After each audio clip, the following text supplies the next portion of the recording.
Isang nakakalungkot na balita ang inamin mismo ni Dara kay Kalinga Prab. So ano nga ba ito?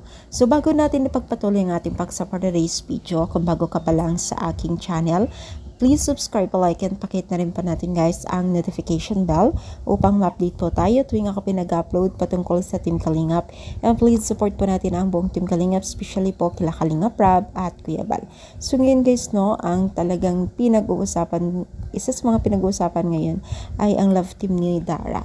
So mismong si Dara na po ang umamin na kay Kalinga Prab dahil sila Kalinga Prab mismo at iba pang taga-panood ng Team Kalingap na tila nababash po dahil po sa kanyang napansin kay Dara sa pagiging isang o pagkakaroon po niya ng love team, which is talaga pala itong si Dara ay aminado siya kay talagang inamin niya kay Kalinga Prab na ayaw niya ng ma-love team. Ayaw niya kasi siguro dun siya komportable, ayaw niya siguro ng love team.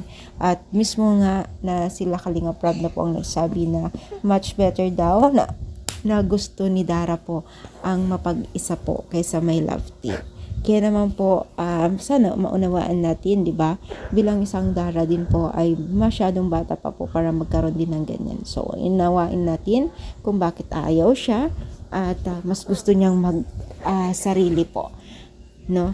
Dahil gusto niya siguro yung mas better sa kanya kasi mas feel niya siguro mapag-isa na bilang i-vlog po nila Kalinga Prab. Respetuhin natin, wag natin i-bash itong si Dara kung ano man ang kanyang naging desisyon.